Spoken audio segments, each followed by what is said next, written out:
Welcome back to my channel. Hi friends, ഞാൻ ഇന്ന് ലോകത്തിലെ തന്നെ ഏറ്റവും വലിയ അഗ്രികൾച്ചർ തീം പാർക്കായിട്ടുള്ള മാംഗോ മെഡേഴ്സിലേക്കാണ് എത്തിയിരിക്കുന്നത്. ഇത് നമ്മുടെ കോട്ടയം ജില്ലയിൽ കടുത്തുരുത്തിയിൽ നിന്നും 4 കിലോമീറ്റർ അകലെയുള്ള ആയാങ്കുടിയിലാണ് ഇത് സ്ഥിതി ചെയ്യുന്നത്. അപ്പം ഞാൻ നേരെ ട്രെയിനിനാണ് വന്നത്. നമ്മുടെ കടുത്തുരുത്തി സ്റ്റോപ്പുണ്ട്. അപ്പോൾ അവിടെ എല്ലാ ട്രെയിനുകൾക്കും സ്റ്റോപ്പില്ല. അപ്പോൾ ചെറിയ പാസഞ്ചർ ട്രെയിനുകളിൽ മാത്രമേ അവിടെ സ്റ്റോപ്പുള്ളൂ. അപ്പം നമ്മൾ അതിന് വന്ന് ഇറങ്ങിയിട്ട് അവിടുന്ന് ബസ് കയറി ആയാങ്കുടി സ്റ്റോപ്പിലിറങ്ങി. അപ്പോൾ അവിടുന്ന് ഒരു അരമുക്കാൽ കിലോമീറ്റർ കൂടെ നടന്നു കഴിഞ്ഞാൽ നമുക്കിവിടെ എത്താം. സ്വന്തമായിട്ട് വണ്ടിയൊക്കെ ഉള്ളവർക്ക് നേരെ വണ്ടി വന്നു കഴിഞ്ഞാൽ നമുക്ക് ഇതിൻ്റെ ഇടതുവശത്ത് തന്നെ വലിയ പാർക്കിങ്ങും കാര്യങ്ങളൊക്കെ ഉണ്ട്. ഇലയുടെ ആകൃതിയിലുള്ള സെൽഫി പോയിൻ്റ് നമുക്ക് കാണാം. അവിടുന്ന് നമുക്ക് ഫോട്ടോയും കാര്യങ്ങളൊക്കെ എടുക്കാം. അപ്പോൾ അതിൻ്റെ നേരെ ഓപ്പോസിറ്റാണ് നമുക്ക് ടിക്കറ്റ് എടുക്കാനുള്ള കൗണ്ടർ കാര്യങ്ങളൊക്കെ ഉള്ളത്. അപ്പോൾ നമുക്ക് നേരെ ടിക്കറ്റ് എടുക്കാൻ വേണ്ടി പോകാം. അങ്ങനെ ഞാൻ ടിക്കറ്റ് എടുത്ത് 400 രൂപയാണ് ഇവിടുത്തെ ടിക്കറ്റ് ഒരാൾക്ക്. അത് വീക്കെൻഡിൽ 400 രൂപയും ഇട ദിവസങ്ങളിൽ 350 രൂപയാണ് എൻട്രി ചാർജ്. രാവിലെ ഒരു 10 മുതൽ ഈവനിങ് 5 വരെയാണ് ഇവിടുത്തെ സന്ദർശന സമയം കാര്യങ്ങളൊക്കെ. അപ്പോൾ നമ്മൾ അകത്തേക്ക് കയറാനുള്ള ഒരു വലിയ ഗേറ്റിൻ്റെ അടുത്ത് തന്നെ ബോർഡ് വെച്ചിട്ടുണ്ട്. നമ്മൾ ആ ടൈമിങ്, അതുപോലെ പാർക്കിനുള്ളിൽ പുകവലി മദ്യപാനം അങ്ങനെ പറ്റത്തില്ല. അതുപോലെ ഫുഡ് കാര്യങ്ങളൊന്നും നമുക്ക് പുറത്തുനിന്ന് അകത്തോട്ട് കൊണ്ടുപോകാൻ പറ്റത്തില്ല. അങ്ങനെയുള്ള കുറച്ച് കാര്യങ്ങളൊക്കെ എഴുതി വെച്ചിട്ടുണ്ട്. അതൊക്കെ വായിച്ചതിന് ശേഷം നമ്മളവിടെ നിന്ന ആളുടെ കയ്യിലേക്ക് ടിക്കറ്റ് കൊടുത്തിട്ട് നേരെ നമ്മൾ കയറി ചെല്ലുകയാണ്. നേരെ നമുക്ക് കയറി ചെല്ലുമ്പോൾ തന്നെ നമുക്ക് ഒത്തിരി വണ്ടികളും കാര്യങ്ങളും കാണാം. കാരണം അതൊക്കെ നമുക്ക് എന്താ പറയണ്ടേ, ഈ നടന്ന് കാണാൻ ബുദ്ധിമുട്ടുള്ളവർക്കൊക്കെ അവിടെ പൈസ കൊടുത്തിട്ട് നമുക്ക് അതിനകത്തൊക്കെ കയറി യാത്ര ചെയ്യാവുന്നതാണ്. അപ്പോൾ നമ്മുടെ ഈ ടിക്കറ്റിൽ പെട്ടിട്ടുള്ള കാര്യങ്ങൾ എന്തൊക്കെയാണ്, നമുക്ക് ഫ്രീ ആയിട്ട് എന്തൊക്കെ ചെയ്യാൻ പറ്റും എന്നുള്ളതിൻ്റെ ഒക്കെ ഡീറ്റെയിൽസാണ് ഇവിടെ എഴുതിയിരിക്കുന്നത്. അപ്പോൾ ഇതിൽ കൊടുത്തിരിക്കുന്ന കാര്യങ്ങളെല്ലാം നമുക്ക് ഈ 400 രൂപയിൽ ഉൾപ്പെടുന്നതാണ്. 400 രൂപയിൽ പെടാത്ത കുറച്ച് കാര്യങ്ങളുണ്ട്. അപ്പോൾ അത് എന്തൊക്കെയാണെന്നും അവർ പ്രത്യേകം അവിടെ എഴുതിയിട്ടുണ്ട്. അതുപോലെ നമുക്കിപ്പോൾ അവർ പറഞ്ഞു തരികയൊക്കെ ചെയ്യുന്നതാണ്. മരങ്ങളും ചെടികളും മെഡിസിനൽ പ്ലാന്റ്സ് ഒക്കെയാണ് പരിചയപ്പെടുന്നത്. ഫസ്റ്റ് അഗ്രികൾച്ചറിനെ ബേസ് ചെയ്ത ഒരു ഗൈഡിംഗ് ആണ്. ഗൈഡിങ്ങിന് ശേഷമാണ് ആക്ടിവിറ്റീസ് യൂസ് ചെയ്യുന്നത്. ടിക്കറ്റ് ഇൻക്ലൂഡിംഗ് ആയിട്ട് വരുന്നത് swimming pool, archery, shooting, pedal boat, കൊട്ടവഞ്ചി, go kart, cycling, fishing, fish feeding, water wheel, watch tower, pendulum ride, കുട്ടി ride, lift ride, kids park. Extra payment വരുന്നത് e rickshaw, bus, train, shikara, boating, ടോൾഡി, theatre, food items. ഫ്രണ്ടിൽ കാണുന്ന green building ആണ് restaurant വരുന്നത്. Food കഴിക്കാൻ time എടുത്തിട്ടുണ്ടെങ്കിൽ ആ സമയത്ത് കയറുക. ഫ്രണ്ട് സൈഡിൽ കാണുന്നതാണ് സ്വിമ്മിംഗ് പൂള്. 1 അവർ ഫ്രീ ആയിട്ട് യൂസ് ചെയ്യാം. 4:45 ക്ലോസ് ചെയ്യും. ഇനി മുന്നോട്ടുള്ള കാര്യങ്ങൾ നമുക്ക് ഗൈഡ് പറഞ്ഞു തരും. ഗൈഡിങ്ങിന് നടന്ന് കാണാൻ ബുദ്ധിമുട്ടുണ്ടെങ്കിൽ റിക്ഷ സൗകര്യം ഉപയോഗിക്കാം. ഒരു റിക്ഷ 4 പേർക്ക് വരെ യൂസ് ചെയ്യാം. 250 രൂപയാണ് ചാർജ് വരുന്നത്. ബസ്സും ട്രെയിനും ജസ്റ്റ് റൈഡിങ്ങിനാണ്. അത് ഗൈഡിങ്ങിന് ശേഷം എടുക്കുക. 5 മണിയാകുമ്പോൾ പാർക്ക് ക്ലോസ് ചെയ്യും. ഇതാണ് നമുക്ക് നടന്നു പോകാൻ ബുദ്ധിമുട്ടുള്ളവർക്ക് വേണ്ടിയുള്ള ലണ്ടൻ ഡക്കർ ബസ്സുകളും ഈ റിക്ഷകളും പിന്നെ ഇലക്ട്രിക് ട്രെയിനുകളും കാര്യങ്ങളൊക്കെ ഉണ്ട്. അപ്പോൾ എന്തായാലും അവർ ആദ്യം തന്നെ നമ്മൾ കയറി ചെല്ലാൻ തന്നെ നമുക്ക് കാര്യങ്ങളൊക്കെ പറഞ്ഞ് മനസ്സിലാക്കി തരും. അതുപോലെ നമ്മളിപ്പം എൻ്റെ കൂടെ ഒരു 10 പേരുണ്ട്. ഈ 10 പേർക്ക് കൂടെ ഒരു ഗൈഡിനെയും തന്നു വിട്ടിട്ടുണ്ട്.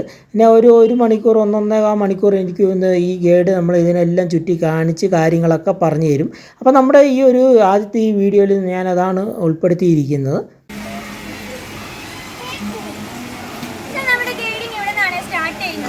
എൻ്റെ പേര് ആദിത്യ. ഭാരതീയ ആചാരങ്ങളും അനുഷ്ഠാനങ്ങളും പ്രകാരം മീനൂട്ടുക എന്നൊരു പുണ്യപ്രവൃത്തിയാണ്.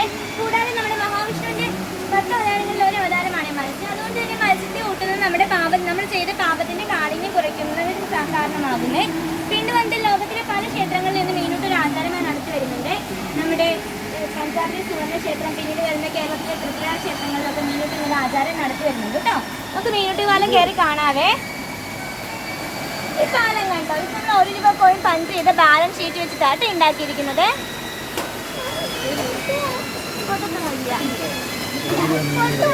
നമ്മുടെ വാട്ടർ വേലിയിലാണ് വെള്ളത്തിൽ ഓക്സിജൻ അളവ് കൺട്രോൾ ചെയ്യാൻ വേണ്ടിയിട്ടാണ് നമ്മുടെ വാട്ടർ വേലിയിട്ട് വെച്ചിരിക്കുന്നത്.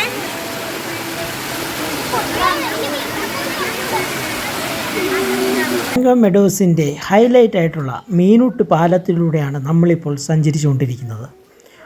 1 രൂപ നാണയം വെട്ടിയെടുത്ത ഷീറ്റിൽ നിന്നും ബാക്കി വന്ന ഭാഗം ഉപയോഗിച്ചാണ് ഈ പാലം നിർമ്മിച്ചിരിക്കുന്നത്. അത് ഒരു അതിമനോഹരമായ ഒരു കാഴ്ച തന്നെയാണ്. നമ്മൾ നേരെ പോകുന്നത് മീനൂട്ട് സ്ഥലത്തേക്കാണ്.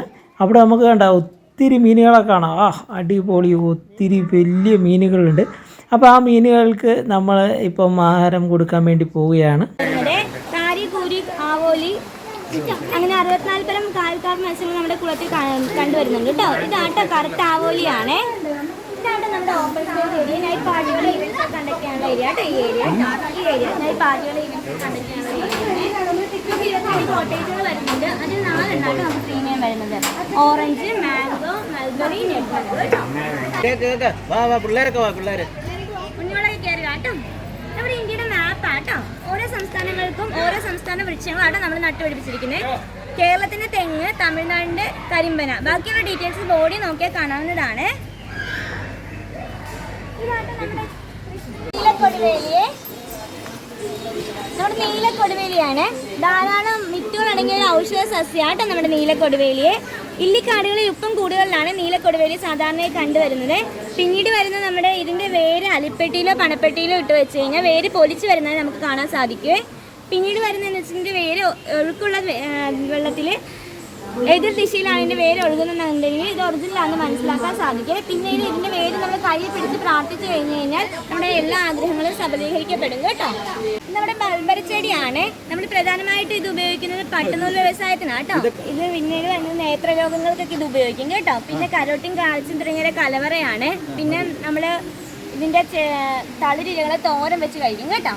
ഇവിടെ കാണുന്ന ഓരോ വൃക്ഷത്തിനും ഓരോ വൈറ്റ് ബോർഡ് ഉണ്ടാവും. ഫസ്റ്റ് വൺ വരുന്ന അതിൻ്റെ സയൻറ്റിഫിക് നെയിം, സെക്കൻഡ് വൺ വരുന്ന അതിൻ്റെ തിരുവനന്തപുരം മുതൽ കാസർഗോഡ് വരെയുള്ള വിളിപ്പേരും, തേർഡ് വരുന്നത് അതിൻ്റെ ഇംഗ്ലീഷ് നെയിമും കേട്ടോ. ഇതാട്ടോ സോപ്പിംഗായ മരം. പണ്ട് കാലങ്ങളിൽ നമ്മൾ തുണിയൊക്കെ വാഷ് ചെയ്യാനായിട്ട് ഉപയോഗിക്കാറ്. ഇപ്പോൾ സ്വർണ്ണം, വെള്ളി മുതലായ ആഭരണങ്ങൾ കഴുകാൻ വേണ്ടിയാട്ടോ ഉപയോഗിക്കുന്നത്. അതൊരു വൃക്ഷമാട്ടോ ഇത്. കൂടാതെ സിക്കിമിൻ്റെ സംസ്ഥാന വൃക്ഷവും നേപ്പാളിൻ്റെ ഔദ്യോഗിക പുഷ്പമാട്ടോ ഇത്. വരാട്ടോ ആനപ്പനയാണ്. ആനയ്ക്ക് പട്ട കൊടുക്കാനൊക്കെ ഉപയോഗിക്കുന്ന കേട്ടോ. അശോകവനത്തിൽ സീത രാമനെ ഓർത്ത് ദുഃഖിച്ചിരുന്നത് ശിംശിബ വൃക്ഷത്തിന്റെ ചോട്ടിലാണ്.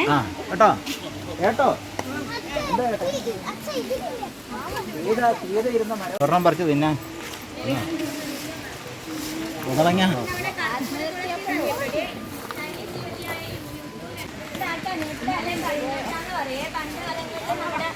ജനലും കട്ടിലേക്ക് ഉച്ച കൂത്താതിരിക്കാൻ വേണ്ടി മൂത്താശാരിമാർ അതിൻ്റെ ഇടയ്ക്ക് വെക്കുമായിരുന്നേ. പിന്നീട് പ്രസവം കഴിഞ്ഞുള്ള സ്ത്രീകൾക്ക് വേദകുളിക്ക് ഈ ഇല ഉപയോഗിക്കും കേട്ടോ. ഇതിൻ്റെ തടി വെച്ച് മെതിയടി ഉണ്ടാക്കുമായിരുന്നേ പണ്ട് കാലത്തെ. നെല്ലിക്ക, താന്നിക്ക, കടുക്ക എന്നിങ്ങനെ 3 മരങ്ങളുടെ കായാട്ടോ നമ്മൾ ത്രിഫലക്കൂട്ട് ഉണ്ടാക്കാനായിട്ട് ഉപയോഗിക്കുന്നത്. കടുക്ക, ഇത് താന്നിക്ക, അത് നെല്ലിക്ക. നമ്മുടെ അങ്കോലമാട്ടോ ഇത്. ഇതിന്റെ വടക്ക് വശത്തോടുള്ള വേരിനാട്ടോ സൂര്യപ്രകാശം കൂടുതലായിട്ട് ലഭിക്കുന്നത്. നമ്മൾ പേപ്പട്ടി വിഷബാധയ്ക്കൊക്കെ എതിരെ ഉപയോഗിക്കുന്ന ഈ മരാട്ടോ. കേട്ടോ ഇത് മുകൾ വരെ നമ്മുടെ 2 ഇഞ്ച് വ്യാസത്തിൽ കുഴല് പോലെ വെള്ളം സ്റ്റോർ ചെയ്ത് വെക്കാനുള്ള കപ്പാസിറ്റി ഉണ്ട്. പിന്നെ ഇത് വേ ഷേപ്പിൽ കട്ട് ചെയ്തെടുത്തതിന് ശേഷം നമ്മൾ വെള്ളം എടുത്തതിന് ശേഷം മണ്ണും പൂളും ഉപയോഗിച്ച് അടച്ചു വെക്കുമ്പോഴത്തേക്കും ഇത് പൂർവ്വസ്ഥിതിയിലാവും കേട്ടോ. ഈ ട്രീയെ സപ്പോർട്ടയുടെ മദർ പ്ലാന്റ് ആണ്. സപ്പോർട്ട് ബഡ് ചെയ്യാനായിട്ടാട്ടോ യൂസ് ആക്കുന്നത്.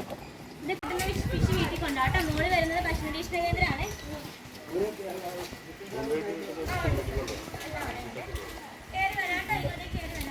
കുര്യൻ സാറിന്റെ കയ്യിൽ ഇവിടുത്തെ ഓരോ വൃക്ഷങ്ങളും സുരക്ഷിതമാണെന്നൊരു മെസ്സേജ് ആട്ടോ നമുക്ക് ഇതിലൂടെ തരുന്നത്. ആ കാണുന്ന വൃക്ഷം കാട്ടത്തിയാണ്. കിളികളാണ് ഭക്ഷിക്കാറ്. മദനകാമേശ്വരിന്റെ ഫീമെയിൽ വേഷനായ മദനകാമേശ്വരി നമുക്ക് പോകുന്ന വഴിക്ക് കാണാം കേട്ടോ.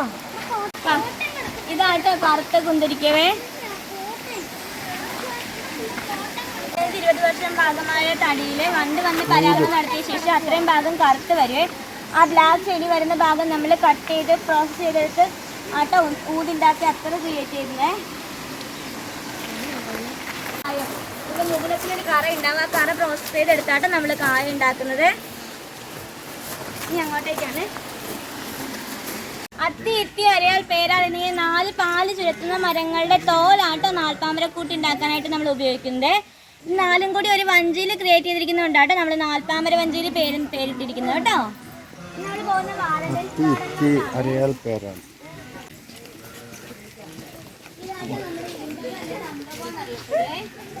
പണ്ട് കാലത്ത് പായക്കപ്പലുകളുടെ നിർമ്മാണത്തിനും റെയിൽവേ ട്രാക്കിന്റെ നിർമ്മാണത്തിനും ഒക്കെ ഇതാട്ടോ ഉപയോഗിച്ചിട്ടുണ്ട്. ഇവിടെ നമുക്ക് വെറൈറ്റി ടൈപ്സ് മുളകൾ കാണാം കേട്ടോ. മഞ്ഞമുള്ള പേപ്പർ നിർമ്മാണത്തിന് യൂസ് ആക്കുന്നത്, ഓടമുള ഓടക്കുഴിയിൽ ഉണ്ടാക്കുന്നതിന് കറുത്തമുള കരകൗശല വസ്തുക്കൾ ഉണ്ടാക്കാനായിട്ട് അങ്ങനെ എത്തുകയാണ്. ചെറിയ സൈസ് മുളയുണ്ട്. നിലയിൽ കൊടുത്ത ബലവൃക്ഷങ്ങളായിട്ട് നമ്മൾ ഈ ഏരിയയിൽ പ്ലാൻ ചെയ്തിരിക്കുന്നത്. അമൃതവനം എന്നാട്ട് ഈ വനത്തിൻ്റെ പേര്. ഗുരുവിൻ്റെ ആശ്രമം റീക്രിയേറ്റ് ചെയ്തിരിക്കുന്നതാണ്. ഗുരുവും ശിഷ്യന്മാരുമായിട്ട് ഈ കാണുന്നത്. അത് നമുക്ക് ഗൈഡിങ്ങിന് ശേഷം അവിടേക്ക് ഇറങ്ങി ഫോട്ടോസും വീഡിയോസൊക്കെ എടുക്കാം കേട്ടോ. ഗൈഡിങ്ങിന് ശേഷമേ ഇത് കാണുന്നാട്ട വെള്ളഞ്ഞാവല്, കുതിരപ്പന്തല്, ആനസഫാരിയും കുതിര സഫാരിയും വരാനിരിക്കുന്നതാ കേട്ടോ. ഗൈഡിങ്ങിന് ശേഷം ഇറങ്ങി ഫോട്ടോസും വീഡിയോസൊക്കെ എടുക്കാം കേട്ടോ. പടിക്കെട്ടി കൂടി ഇറങ്ങണേ. ലോകത്ത് വംശനാശ ഭീഷണി നേരിടാത്ത രണ്ട് വൃക്ഷങ്ങളാണ് ഉള്ളത്. ഒന്ന് നമ്മുടെ പട്ടിപ്പുഞ്ഞ, ഒന്ന് നമ്മുടെ നെല്ലിമരവുമാണ്. പട്ടിപ്പുഞ്ഞയുടെ ഇലയ്ക്ക് 7 നീളം വയ്ക്കുക. ആദിവാസി ഊരുകളിൽ അവർ മെത്തയായിട്ട് ഉപയോഗിച്ചിരുന്ന ഇതിന്റെ ഇല കേട്ടോ. പിന്നെ ഇത് കിളിച്ച് വരുന്നേ ഉള്ളു സാറേ അതൊക്കെ. പിന്നീട് വന്നിട്ട് ഇതിന്റെ പൂവും കായും നമുക്ക് ഭക്ഷ്യയോഗ്യമാട്ടോ. മഹർഷിമാരും മുനിമാരും ഒക്കെ പണ്ട് കാലങ്ങളിൽ വസ്ത്രത്തിന് പകരമായിട്ട് ഇതിന്റെ തോല് ചതച്ചാട്ടോ ഉപയോഗിച്ചിരുന്നത്. മരവൂരി എന്നറിയപ്പെടും. ആ കാണുന്നാട്ടോ കാട്ടുചെമ്പകം അല്ലെ കനകചെമ്പകം എന്നറിയപ്പെടുവേ. അത് നമ്മൾ രാജാക്കന്മാരൊക്കെ മുറിക്കുള്ളിൽ സുഗന്ധം കിട്ടാനായിട്ട് കിണ്ണത്തിനകത്താക്കി വെക്കും കേട്ടോ. പിന്നെ അളക്കി മടക്കി തുണിയുടെ ഇടയിൽ വെക്കും കേട്ടോ. ഒരാഴ്ചയോളം ഇതിൻ്റെ സുഗന്ധം നിലനിൽക്കുക. വൈകിട്ട് 4 മണിക്ക് ശേഷം കേട്ടോ ചെമ്പകം പൂക്കുന്നത്. ഭക്തിപൂർവ്വം ഇതിൻ്റെ അരികിൽ നിന്ന് രാമനാമം ജപിച്ചു കഴിഞ്ഞാൽ ഇതിൻ്റെ തളിരിലകൾ കൈകൂപ്പി വരുന്നതായി കാണാൻ കഴിയും കേട്ടോ.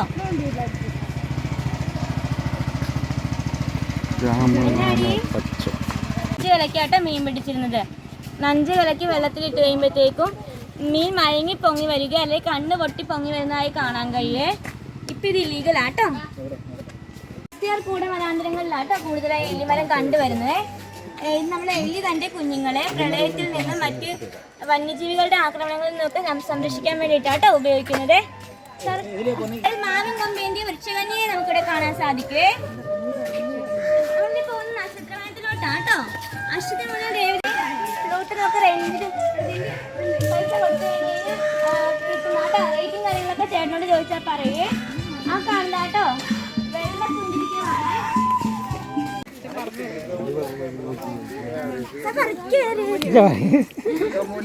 ഇതായിട്ട് നമ്മുടെ പഴുതാര ചെടിയെ നമ്മൾ പഴുതാരയൊക്കെ കുത്തിക്കഴിഞ്ഞാൽ അതിന്റെ വിഷം പോകാനായിട്ട് ഇത് യൂസ് ചെയ്യാം കേട്ടോ. മണിത്തക്കാളി ഇതാ അക്കുപറിക്ക് തിരുന്നത് വീട്ടിലുണ്ട്. ഇതിന്റെ കീഴില എപ്പോഴും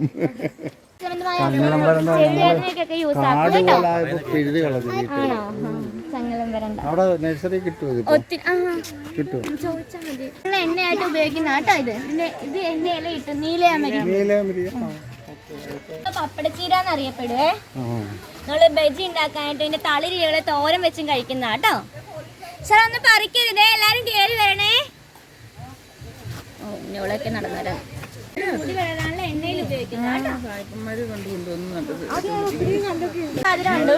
മധുര തുളസിക്ക് നമ്മൾ കഴിച്ചു കഴിഞ്ഞാൽ കൊഴുപ്പടങ്ങിയ ഭക്ഷണത്തോടുള്ള നമ്മുടെ ആസക്തി കുറഞ്ഞു കിട്ടും കേട്ടോ. മധുര തുളസിയാണ്. പഞ്ചസാരയേക്കാൾ 30 ഇരട്ടി മധുരം ഉണ്ട് കേട്ടോ ഇതിന്. നമ്മുടെ ഇത് നമ്മൾ കഴിച്ചു കഴിഞ്ഞു കഴിഞ്ഞാൽ നമുക്ക് ഇതിനോട് കൊഴുപ്പടങ്ങിയ ഭക്ഷണത്തോടുള്ള നമ്മുടെ ആസക്തി കുറഞ്ഞു കിട്ടുവേ.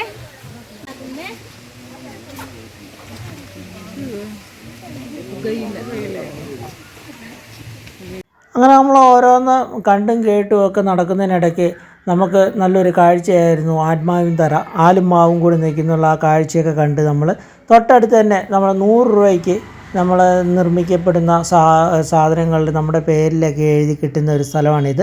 അപ്പോൾ ആ ചേട്ടനാക്കുന്ന തൊട്ടുള്ള ചെറിയ കപ്പും അതുപോലെ ചട്ടിയും കാര്യങ്ങളൊക്കെ നമുക്കും ഉണ്ടാക്കാം. ചേട്ടൻ്റെ കൂടെ ഇരുന്ന് നമുക്കും ഇതുപോലെ കൈകൊണ്ട് ഉണ്ടാക്കിയെടുത്തിട്ട് നമുക്കത് വൈകുന്നേരം നമ്മൾ പോകുന്ന സമയത്ത് നമ്മുടെ പേര് എഴുതി നമുക്ക് വീട്ടിൽ കൊണ്ടാവുന്നതുമാണ്. അത് നല്ലൊരു വർക്കായിരുന്നു.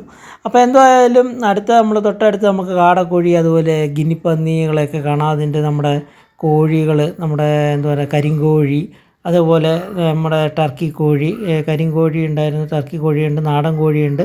അങ്ങനെ കോഴികളുടെ ഇതെല്ലാം കഴിയുമ്പോൾ നമ്മുടെ മണിത്താറാവ് വരും. അതുപോലെ നമ്മുടെ വൈറ്റ് ഗൂസ്, പിന്നെ നമുക്ക് കാണാൻ കഴിയുന്നത് നമ്മുടെ മുയലുകളാണ്. നമുക്ക് ഒരു പശുവിനെ കറക്കുന്ന ഒരു കറവക്കാരനെ ഒരു ചെറിയ കുട്ടിയൊക്കെ കാണാം. അപ്പോൾ അതൊരു കാഴ്ചയൊക്കെ കഴിഞ്ഞാൽ ഇനി അങ്ങോട്ട് മൊത്തം നമ്മുടെ പശു എരുത്തിലും കാര്യങ്ങളുമാണ്. ചെറിയ കേരളത്തിലെ പല തരത്തിലുള്ള പശുക്കളും കാര്യങ്ങളൊക്കെ ഇവിടെയുണ്ട്. സൈക്കിൾ എടുക്കുമ്പോഴത്തേക്ക് സെക്യൂരിറ്റി പേയ്മെന്റ് ആയിട്ട് 100 രൂപ അടക്കണം. അതിനുശേഷം അരമണിക്കൂറിനുള്ളിൽ കൊണ്ടേ കൊടുക്കുകയാണെങ്കിൽ 100 നമുക്ക് റീഫണ്ട് ചെയ്യും. അല്ലാന്നുണ്ടെങ്കിൽ അരമണിക്കൂർ കഴിയാന്നുണ്ടെങ്കിൽ ഓരോ അരമണിക്കൂർ കഴിയും തോറും നമ്മൾ 50 രൂപ എക്സ്ട്രാ ഈടാക്കും. ഗൈഡിങ്ങിന് ശേഷം എടുക്കാൻ പറ്റുള്ളേ. സാർ, ഇത് നമ്മുടെ സൈക്കിൾ ഗോക്കാട്ട് ഏരിയ ആണ്. നമ്മൾ ബുദ്ധ സന്യാസിമാര് ഫുഡ് കഴിക്കാനും ഭിക്ഷ യാചിക്കാനും ഒക്കെ ഈ പാത്രമായിട്ട് ഉപയോഗിച്ചിരുന്നത്. തോട് പാത്രമായിട്ട് ഉപയോഗിക്കാറുണ്ട്.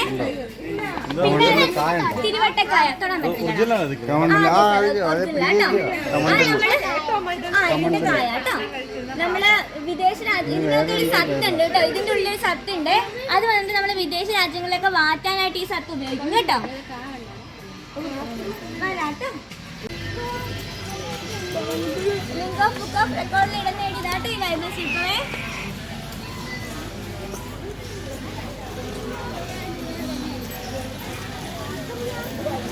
ഇവിടെ നമുക്ക് യേശുവിൻ്റെ തലയിൽ വെച്ചിട്ടുള്ള മുൾക്കിരീടത്തിൻ്റെ ആ ഒരു മരവും കാര്യങ്ങളൊക്കെ ഇതിനകത്ത് കയറിയ കാണാം. അതുപോലെ തന്നെ അതിനോട് ചേർന്ന് തന്നെ ഒരു മസ്ജിദ് ഉണ്ട്. അപ്പോൾ ഇതിനകത്ത് മറ്റൊരു കാഴ്ചയാണ്. ഇവിടെ നമുക്ക് ആവശ്യമുള്ളവർക്കൊക്കെ ഇതിനകത്ത് കയറുകയോ എടുക്കുകയൊക്കെ ചെയ്യാവുന്നതാണ്. അപ്പോൾ നമ്മൾ അവിടുത്തെ ആ കാഴ്ചകളെല്ലാം കണ്ട് നേരെ നമ്മൾ ഇവിടുത്തെ നമ്മുടെ മാംഗോ മെഡോസിലെ മറ്റൊരു കാഴ്ചയായിട്ടുള്ള അക്വേറിയം കാണാൻ വേണ്ടിയാണ് കയറിയിരിക്കുന്നത്. അപ്പോൾ ഈ അക്വേറിയത്തിൽ നല്ല അതിമനോഹരമായിട്ടുള്ള മീനുകളൊക്കെ കിടപ്പുണ്ട്. അപ്പോൾ എന്തായാലും വലിയൊരു സെറ്റപ്പും കാര്യങ്ങളൊന്നുമല്ല, ചെറിയൊരു അക്വേറിയമാണ്. അപ്പോൾ നമ്മുടെ ടിക്കറ്റിൽ പെടുന്ന ഒരു കാര്യം കൂടിയാണ് ഈ അക്വേറിയം എന്നുള്ളത്. അപ്പോൾ അതുകൊണ്ട് തന്നെ നമ്മൾ ഈ അക്വേറിയം കാണാൻ കയറി. അപ്പോൾ അക്വേറിയത്തിലെ കാഴ്ചകളൊക്കെ നല്ല ഒരു ഇതായിരുന്നു. കാരണം നമുക്ക് കണ്ട മീനിനെയൊക്കെ നമുക്ക് തൊട്ടടുത്ത് നമ്മുടെ കയ്യിലൊക്കെ എടുത്ത് വെച്ചിരിക്കുന്ന പോലെ നമുക്ക് കാണാൻ പറ്റുന്ന രീതിയിലാണ്. ഏതായാലും നല്ല ഒരു കാഴ്ചയായിരുന്നു നമ്മുടെ അക്വേറിയത്തിലെ മീനുകളുടെ ഒരു കാഴ്ച എന്ന് പറയുന്നത്. അപ്പോൾ അതിനകത്ത് തന്നെ നമുക്ക് വേറൊരു വെള്ളച്ചാട്ടം ചെറിയൊരു കാര്യങ്ങളൊക്കെ ഇവിടെ സെറ്റ് ചെയ്ത് വെച്ചിട്ടുണ്ട്. അപ്പോൾ വെള്ളമൊന്നും നമ്മുടെ ദേഹത്തേക്കൊന്നും വീഴത്തില്ല.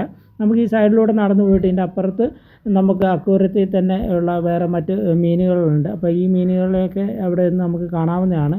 എന്തായാലും മീനുകളുടെ കാഴ്ചയൊക്കെ കണ്ട് നമ്മൾ പുറത്തിറങ്ങിയിട്ട് നേരെ ഏദൻ തോട്ടത്തിലേക്കാണ് പോയത്. ഏദൻ തോട്ടത്തിൻ്റെ അകത്തേക്ക് നമ്മൾ കയറുമ്പോൾ 174 ഫലവൃക്ഷങ്ങളാണ് ഏദൻ തോട്ടത്തിനകത്തുള്ളത്. അപ്പോൾ ഇതെല്ലാം വൃക്ഷത്തിൻ്റെ എല്ലാത്തിനും അടുത്ത് നമുക്ക് പോകാൻ പറ്റത്തില്ല. കാരണം എല്ലാം ഇതേപോലെ ഇങ്ങനെ വേലി കെട്ടി ഇങ്ങനെ വേറെ തിരിച്ചിരിക്കുകയാണ്. അതുകൊണ്ട് തന്നെ നമുക്ക് ഇത് മൊത്തമായിട്ട് ഒരു കാണാൻ നമുക്ക് അടുത്ത് നിന്ന് കാണാനൊന്നും കഴിയത്തില്ല. എന്തായാലും ആ കാഴ്ചകളൊക്കെ കണ്ട് നമ്മൾ നേരെ ഇറങ്ങിയത് ഗേവ് കോട്ടേജിലേക്കാണ്. അതായത് ഇവിടെ വിവിധ പാക്കേജുകൾ എടുത്ത് നമുക്കിവിടെ സ്റ്റേ ചെയ്യാൻ താല്പര്യമുള്ളവർക്കുള്ള ഇതൊക്കെയാണ് ഇവിടെ ഗേവ് കോട്ടേജ്, അത് ഏറുമാടോ. ഈ രണ്ടെണ്ണവും എന്ന് പറയണ്ടേ ഇവിടുത്തെ ഒരു വെറൈറ്റി ആയിട്ട് തോന്നിയിട്ടുള്ള രണ്ട് കാര്യങ്ങൾ, ഗേവ് കോട്ടേജും അതുപോലെ ഏറുമാടം കോട്ടേജും. അപ്പോൾ എന്തായാലും രണ്ടും നല്ല അടിപൊളിയായിരുന്നു. അപ്പോൾ അവിടുത്തെ ആ കാഴ്ചകളൊക്കെ കണ്ട് നമ്മൾ നേരെ നടന്ന് ഇനി നമ്മൾ കാണാൻ വേണ്ടി പോകുന്നത് നമ്മുടെ പരശുരാമൻ മഴുവെറിയാൻ വേണ്ടി നിൽക്കുന്ന ഒരു പ്രതിമയാണ്. അപ്പോൾ ഈ ഇവിടുത്തെ പ്രതിമയുടെ അവിടുത്തെ കാഴ്ചയും അതിൻ്റെ മുമ്പിൽ അവർ സെറ്റ് ചെയ്ത് വെച്ചിരിക്കുന്ന കാര്യങ്ങളൊക്കെ കണ്ട് നമ്മൾ നേരെ തൊട്ടടുത്തുള്ള സർപ്പകാവിലേക്കാണ് നമ്മൾ പോകുന്നത്. അപ്പോൾ സർപ്പക്കാവിൻ്റെ എന്ന് പറയുമ്പോൾ സർപ്പക്കാവിൻ്റെ ആ ഒരു തീമൊക്കെ പഴമയുടെ പവിത്രത ഉയർത്തി കാണിച്ചിട്ടുണ്ട്. അതുപോലെ പ്രകൃതി സംരക്ഷണത്തിൻ്റെ തീമിലുള്ള പലതരത്തിലുള്ള ഇതുപോലുള്ള കാര്യങ്ങളൊക്കെ നമുക്കിവിടെ കാണാൻ കഴിയും. അപ്പോൾ ഇവിടുത്തെ ഈ സർപ്പക്കാവിൻ്റെ ഉള്ളിൽ കൂടെ നടക്കുമ്പോൾ ശരിക്കും ഒരു സർപ്പക്കാവിലൂടെ നടക്കുന്ന ഒരു ഫീലൊക്കെ നമുക്ക് കിട്ടുന്നുണ്ട്.